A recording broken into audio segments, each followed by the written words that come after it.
j'espère que vous allez bien. Bienvenue dans ce premier vlog. Je profite de la balade avec mes chiennes pour vous expliquer justement un petit peu pourquoi je me lance sur YouTube à 34 ans. En vrai, ça fait des années que je regarde YouTube, genre c'est vraiment ma safe place, j'adore, je regarde des vlogs tout le temps, c'est ma passion. Et en fait, je me disais tout le temps, je crois que j'aimerais bien moi aussi avoir une vraie communauté sur YouTube, parce qu'en fait, je trouve que YouTube, c'est beaucoup plus authentique que les autres réseaux sociaux. Vu que c'est un format long, ça nous permet justement d'être plus vrai, plus spontané.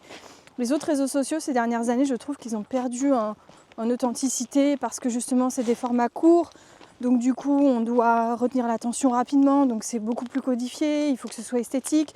Alors j'adore regarder ce genre de contenu, mais en fait, je me rends compte que j'aime plus en créer parce que c'est trop calculé, en tout cas de mon point de vue. Et donc du coup, je me suis dit, pourquoi pas YouTube? En vrai, j'y pense depuis très longtemps, mais j'osais pas trop me lancer, j'avais toujours des excuses de me dire, ouais, mais qu'est-ce que je vais raconter? Ma vie, elle n'est pas plus intéressante que quelqu'un d'autre. Moi, je suis quelqu'un qui se lasse vite, donc est-ce que là, ça va pas me saouler non plus? J'ai aussi beaucoup de centres d'intérêt et je sais pas me nicher parce que justement, j'aime beaucoup de choses et je sais que justement sur les réseaux sociaux, pour que ça perce entre guillemets, il faut se nicher. Et à un moment, je me suis dit, tu sais quoi, arrête de te poser des questions. Ça n'a pas été facile, hein, je me suis posé plein de questions encore, même la semaine dernière.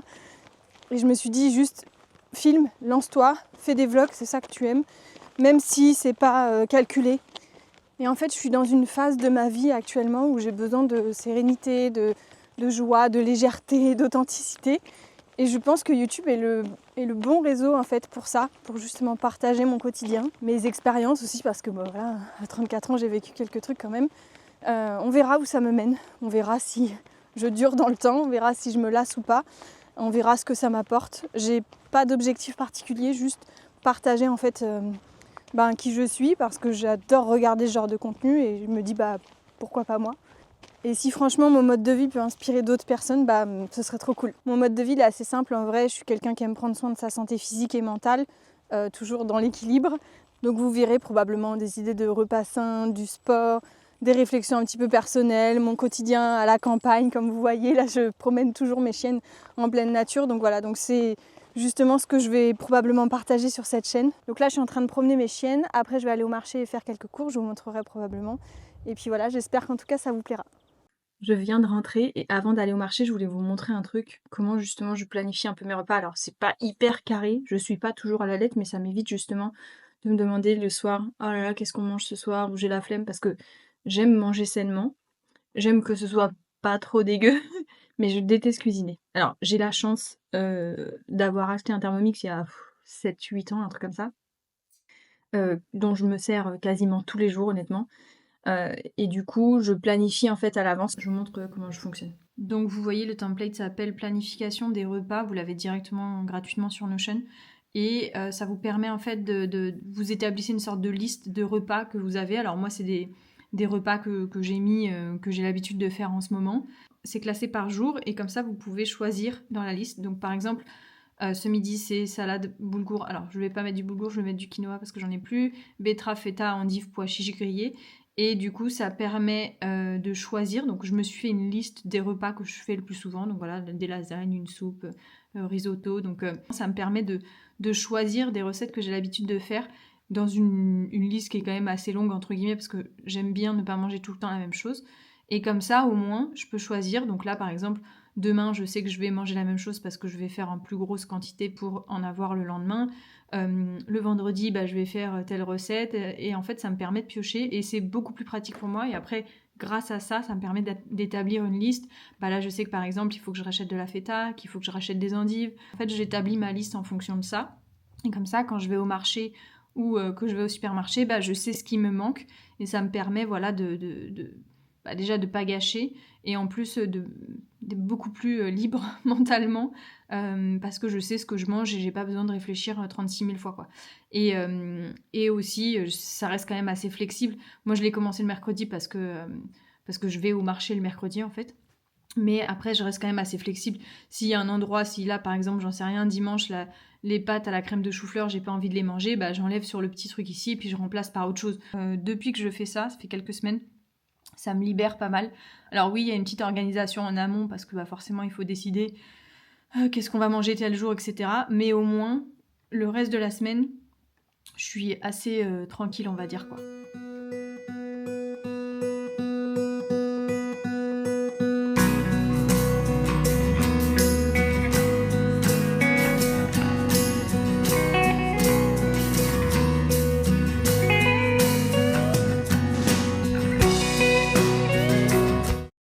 Bon, du coup, je vous fais un petit retour de cours. J'ai été au marché et chez Lidl aussi parce que c'est le magasin qui est près de chez moi, vu que j'habite à la campagne, il n'y a pas beaucoup de choix.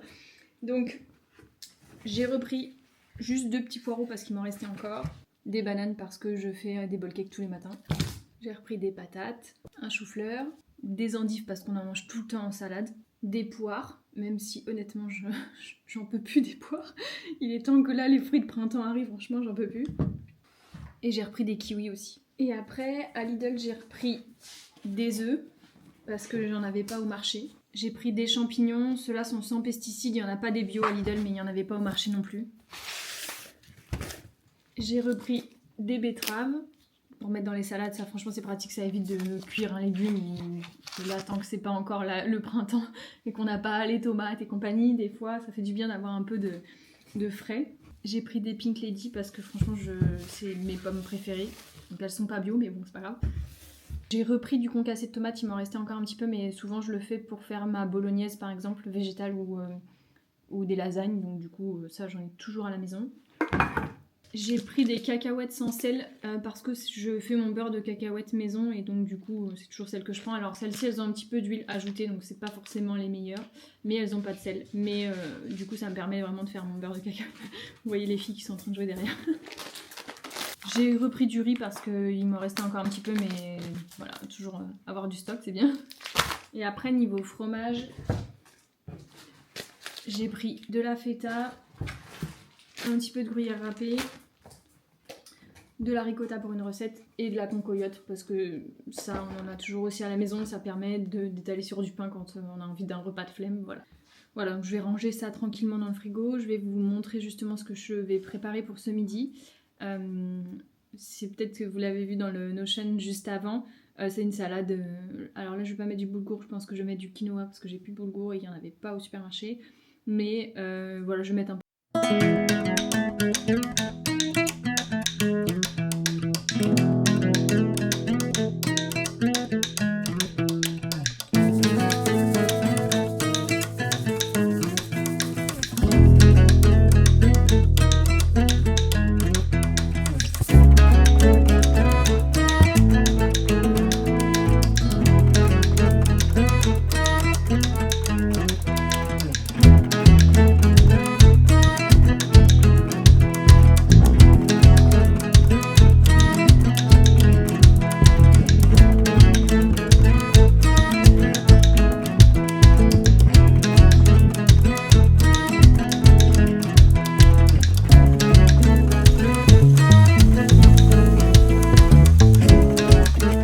Ce soir je fais un one pot pasta, donc en gros c'est tout dans un même récipient, là en l'occurrence des pâtes, des champignons, de la ricotta et du tofu et un petit peu d'oignon.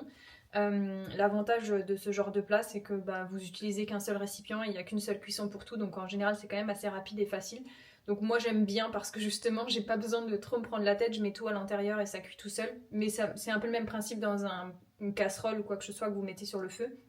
Et en plus c'est déclinable un peu à l'infini parce que là c'est avec des légumes du moment, mais l'été on peut très bien le faire avec des tomates, des poivrons, enfin voilà, peu importe. Et je trouve que c'est assez pratique et du coup on peut facilement équilibrer un plat, mettre des légumes, mettre des protéines et mettre des glucides sans aucun problème. Et ça reste très bon parce que forcément tout cuit ensemble, donc ça va vachement bon.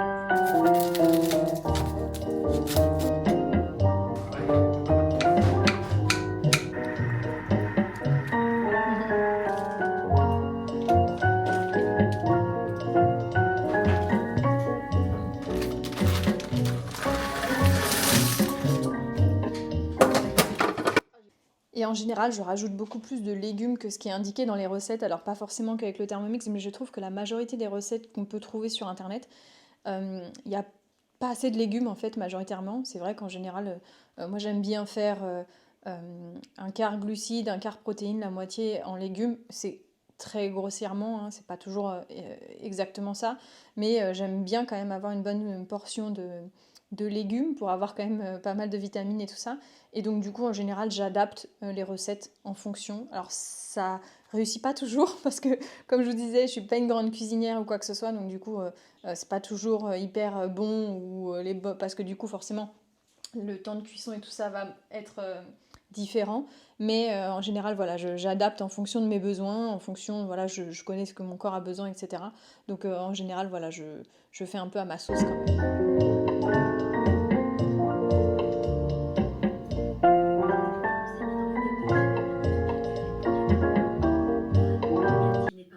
The next day.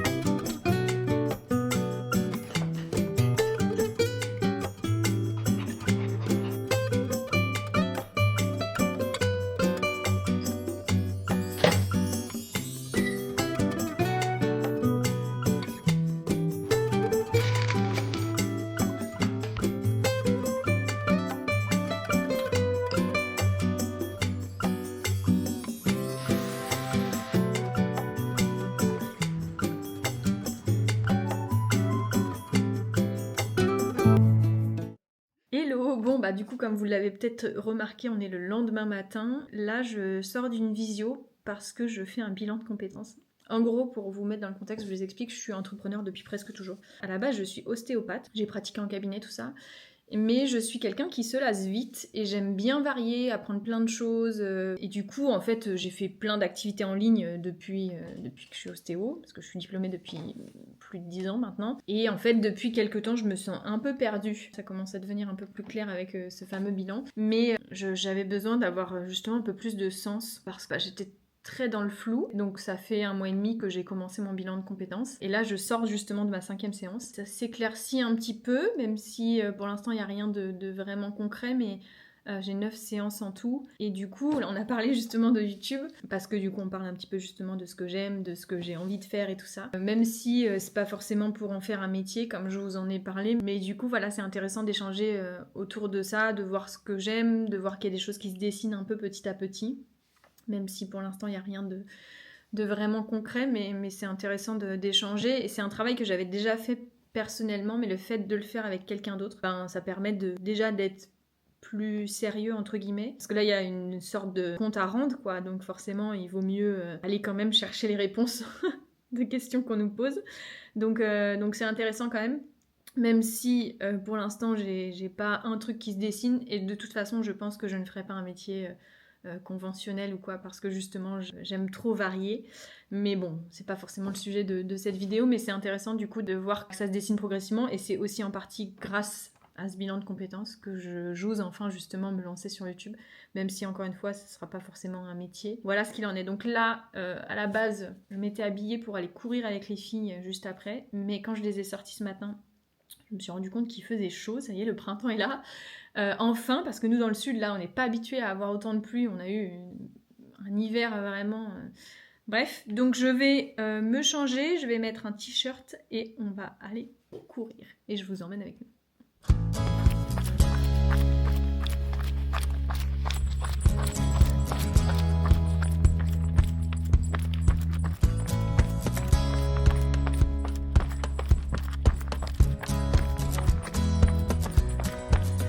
Allez, vas-y, Malut, allez, allez.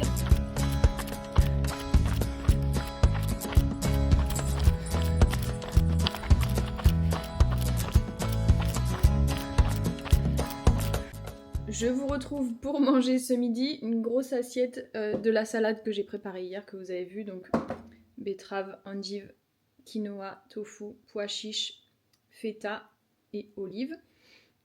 Et voilà, j'adore ce genre de salade. Et là, l'avantage, c'est que du coup, le fait de préparer en grande portion, ça me permet de pas m'embêter pour le lendemain. Je vous retrouve avec mon gros pull en moumoute, alors que je vous disais juste avant qu'il faisait chaud. Dehors, il fait bon, mais moi, j'habite, comme vous le voyez, dans une maison en pierre et dans une vieille maison. Et donc, du coup, forcément, les murs restent frais en général, donc il fait plus frais à l'intérieur. Voilà, je vais me regarder une petite vidéo YouTube en mangeant ma grosse salade et je vous retrouve après.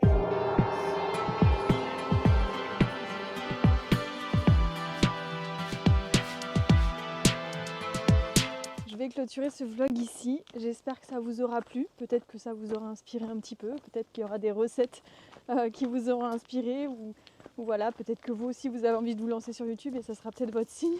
Comme je vous disais en début de vidéo, j'ai envie de plus d'authenticité, de joie, de sérénité et tout ça. Et l'authenticité, je pense que on est bon. Là, vous me voyez complètement démaquillée, pas coiffée. Pour une première vidéo, je pense qu'on est pas mal. Et en fait, ce que je vois, c'est que même si j'ai commencé que depuis hier, c'est que pour l'instant, ça me fait du bien parce qu'en fait, ça me permet de lâcher prise. Ça me permet de faire et de voir ce que ça va donner, si ça donne quelque chose ou non. Et ça me permet aussi de me redonner un peu de joie dans mon quotidien en ce moment. Et franchement, c'est pas négligeable. Et en fait, une chose qui est assez ouf, c'est que ces dernières années, j'avais plus spécialement l'envie de partager sur les réseaux. Comme je vous le disais, Instagram, je trouvais que c'était un peu trop codifié parce que j'ai longtemps été sur Insta. Et en fait, là, alors que j'ai même pas encore partagé cette vidéo au moment où je vous filme, en fait, rien que de me filmer, de partager un petit peu mon quotidien, de partager un peu mes pensées, même si on est loin d'avoir tout exploré de ce que j'ai envie de partager ici, je me rends compte qu'en fait, j'ai vraiment envie de partager ça, quoi. J'ai vraiment envie de potentiellement inspirer des gens. J'ai vraiment envie de créer une communauté. En fait, tout simplement, de partager avec des gens qui ont les mêmes valeurs que moi, en fait, d'échanger et tout ça. Et c'était quelque chose qui avait un petit peu disparu chez moi ces dernières années. Et là, en fait, je me rends compte que même juste en filmant, sans échanger, parce que j'ai pas encore posté cette vidéo, en fait, c'est déjà un cadeau, en fait. Donc vraiment, rien que pour ça, même si ça marche pas, même si ça floppe, même si ça dure pas dans le temps, en fait, juste c'est déjà gagné pour moi, quoi, vraiment. Donc voilà, donc si jamais ça peut être une inspiration aussi pour vous lancer, franchement, voilà, finalement, ce sera peut-être un peu la morale de cette vidéo, c'est que il faut faire, on se lance et on voit ce que ça donne. On ajuste au fur et à mesure, on construit progressivement les choses et ça sert à rien de voilà, forcément tout connaître, les tenants et les aboutissants d'une situation, d'une action qu'on a envie de faire. Et voilà. Bon, en tout cas, j'espère que ça aura pu peut-être vous inspirer un petit peu. Et puis, j'ai hâte de vous lire dans les commentaires et de vous retrouver dans une prochaine vidéo. Ciao!